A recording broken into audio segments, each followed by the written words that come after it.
Hi Pepsters! Welcome to the third episode of Pep Talk. Ilang buwan na nakaraan nang tinanong namin sa inyo kung sinong gusto nyong maging guest namin sa Pep Talk. At palagi na lang sa mga sagot ninyo, laging kasama ang mga artistang to, hindi ba Demay?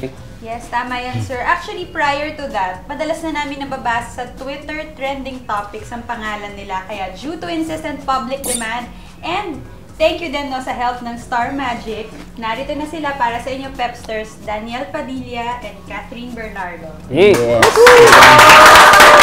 Hello po sa inyong lahat. And good evening. Hello Pepsters and thank you sa mga nag-request sa amin. So yes. Meron tayong special guest interviewer. She's a managing editor from Yes Magazine. Ladies and gentlemen, Pepsters, let's all welcome Miss Ana Pingol. Pepsters! Personally curious kasi ako kung kailan nyo naramdaman na gusto nyo palang maging artista. Like, sa case mo kasi, artista yung lahat ng kamag-anak mo. Pero sa case mo naman, hindi eh. So, paano nyo naramdaman yun? Mga ilang taon ngayon? Siguro po, mga 7 ako. 7? Matagal. Gusto ko naman talaga mag-artista. Tapos parang after ko gawin yung, ba to? It Might Be You siguro. Doon ko na gusto ko ituloy. Since sinuportahan naman ako ng family ko, so tinuloy-tuloy ko po hanggang Yan, ako naman po, talagang nung una ayoko pong mag-artista eh. Binilit ka lang ni Carla Ford? Hindi naman. Parang, kumbaga, wala po talaga sa plano kong mag-artista. Tapos, mukhang hindi man po ako magaling sa eskwelahan. Tapos, pinapasok na po ako ni Mama sa showbiz na pinapatry niya po sa akin. Ayun na po, nung una medyo ayaw ko pa eh. Pagkadating ko pa lang ng set, gusto ko nang umuwi. Ganyan yung feeling ko palagi dati. Pero nung ngayon po, nung nagiging mature na po, yun na po, parang okay naman pala mag-artista. Sa tingin ko lang parang ang bilis nyong sumikat na dalawa. Parang ang babata nyo pa, tapos ang sikat nyo na. Paano nyo hinahandle yun at such a young age, tapos meron kayong ganyang ka-successful na career? Of course, kami very blessed kasi bihira lang yung ka-age namin na bigyan agad ng break. Tapos, makita mo naging inspiration kami sa mga bata, yung mga batang generation. So, nakakatuwa. Pero of course, kailangan yung maganda yung image mo. So, kailangan pa i-maintain mo yung image mo para i-idolize ka lalo ng mga bata. DJ. Ayun po, syempre, ngayon po yung medyo image ko kasi medyo bad boy. Hindi naman po ako bad boy. Diba? Talagang karakter ko lang po yun na nagagampanan ko po. Tsaka mahilig na po ako sa ito Parang iba yung reaction ni Catherine dun sa sagot mo. Hindi, mukha daw po ang bad boy, ganyan. Mahirap naman pong gayahin ng mga bata. Kasi minsan di. Palagi po yung karakter ko na medyo sa TV po, ape, ganyan, baka gayahin nila. Huwag naman po sana kasi karakter ko lang po yun. Sa totoong buhay po, napakabait ko pong tao. At hindi po ako ape. Hindi, ayun po. Hindi, yung pag-handle po, relax lang dapat. At saka lagi na magpapasalamat sa mga na nangyayari ngayon at huwag po lalaki yung ulo, ganyan. At lagi po makikinig sa mga magulang. So on your part ba, parang may conscious effort yun sa'yo na off-cam, maganda yung image na nakikita sa'yo ng mga tao? Hindi rin naman kailangan po magpanggap na mabait ka. Siyempre, kung ano ka po, ipakita nyo. Kung hindi maganda, huwag ka nang mag-artista. Kasi wala kang dinudulot na mabuti. Kayo ba, may na-invest na kayo para sa sarili nyo? Kasi narinig namin before na bibili ka yata ng car. Supposedly, today mo siya makukuha. Nasa baba na siya. Congrats! Congrats! Yan. So, anong feeling na ngayon nakapagpundar ka na ng sarili mong sasakyan? Masaya po dahil pinagyabang ko siya kay Catherine. Yun, pero hindi, masaya naman, siyempre kasi.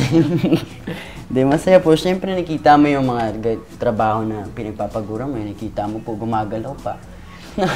Yun po, talagang masalo pang magiging yung feeling mo na masalo pang gagalingan. Ganun. Yung first ever na binili niyo doon sa unang-unang sweldo niyo, natatandaan niyo ba yun?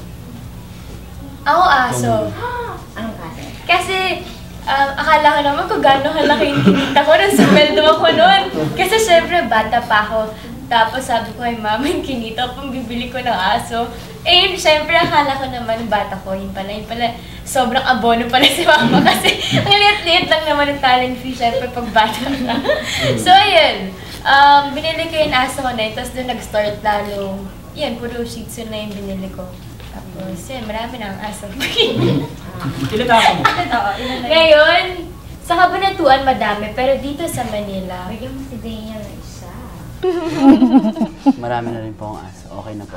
dami rin siya eh. Puro Shih Tzu. Hindi po, meron na ako ngayong 2 toy poodle. Yes. Yung nabanggit mo, may aso ka din. Ano may aso mo? Beagle po, tsaka isang Shih Tzu, tsaka toy poodle din po. May nabasa kami na parang tanong ng fan eh. Ano ba yung binili nyo para sa isa sa... Nabigay mo yata sa kanya, G-Shock daw na lalo. Ano ba itong mga balita sa barangay? Hindi, mga fan. Kasi sa mga forums eh. Alam mo naman, ang G-Shock mga fan na rin. kasi talagang Ako nagbigay, sinusundan, hindi po oo. ako nagbigay dahil panlalaki po yung G-Shock. So hindi ko po naibigay. So ano nga ang niregalo? Ano bang niregalo mo kay Catherine? Catherine, yung aso po. Aso din? Yung 2 aso na poodle po. Ah, yung toy poodle. Opo. Nacho at saka cola. Wow. Kasi Bakit kahuli, ha? Bakit nacho tsaka cola? Color nachos eh. Tapos yung pagkain, biligaw sa pagkain. Tapos yung cola, para siyang Coca-Cola, soft drinks. Kasi black siya. So yun po, naisip ko pa. Pero super habang ano yan. Ilang days yan na nag-iisip Ang dami ako po, kung ang ano gulo yung po ng pangalan. mga araw Sobra. na yun. Nahasal na. Tapos yun na yung naging final nilang pangalan.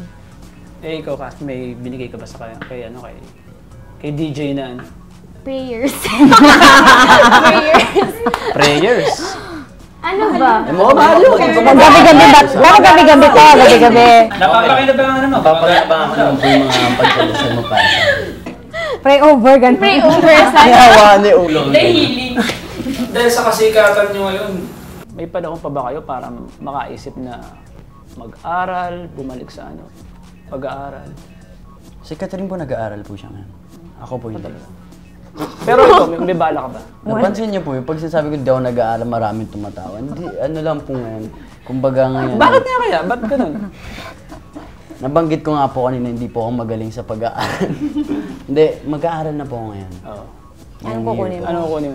Hindi, first year pa lang po ako eh. Pero later, anong iba mong pangarap? Oo. Bukod sa maging artista? Magbanda po. Showbiz pa rin. Banda. Tsaka ano po, maging businessman. Medyo maging ano po, engineer. Ako, siguro yung kukunin kong course, mass comm or more on advertising po siguro sa college. Pero hindi pa, wala pang final. Sa tindi ng kasikatan ng love team nyo ngayon, ang tinatanong lagi ng mga fans, ano na ba status talaga ng relationship niya? Abangan nyo, Pepsters, yung magiging sagot ni Daniel sa pagbabalik ng Pep Talk. Sincere, bakit naman hindi, diba? Yun, no? Pwede na ako makauwi. Welcome back, Pepsters! Nung unang... Juice lang, hindi lang ba?